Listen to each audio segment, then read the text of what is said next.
Do you have a pet?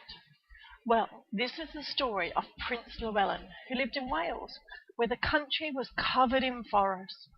One day the King of England gave Llewellyn a wolfhound called Gelert as a present. Gelert loved his master and was the kindest, most gentlest of animals.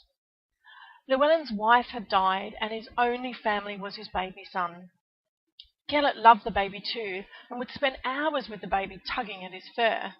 But Gelert was gentle and never growled. One afternoon Llewellyn set out hunting deer. He left Gelert with the baby, knowing that he would protect him with his life. Llewellyn returned. To his surprise, Gelert limped towards him and collapsed at his feet, so exhausted. Llewellyn knelt down and stroked his faithful dog, but he pulled his hand away. Gelert was covered in blood.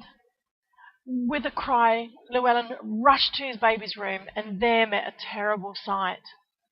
The baby's cradle was overturned, blood-stained blankets lay on the floor, and the baby was nowhere to be seen. The prince grabbed the dog, drew his sword, and in his grief he killed Gelert. "Murder! Murderer!" he howled. "You've killed my only son!" Poor Gelert stared up at his master and watched Llewellyn's familiar face as he slowly slipped away. As Gelert's body lay still, Llewellyn heard a whimper from behind the cradle. Rushing to the spot, he flung the cradle to one side, and there under the blanket was the baby, and beside him lay that body of a dead wolf. So it came to Llewellyn in one moment what had happened.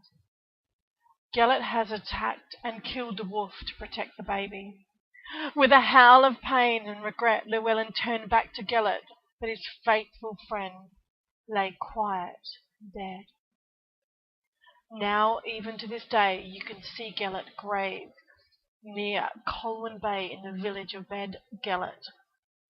There in a field where the sheep feed in the spring, you will find the small stone that Llewellyn used to mark the memory of his greatest, dearest friend, by his only hand he slew, killed in a haste by grief.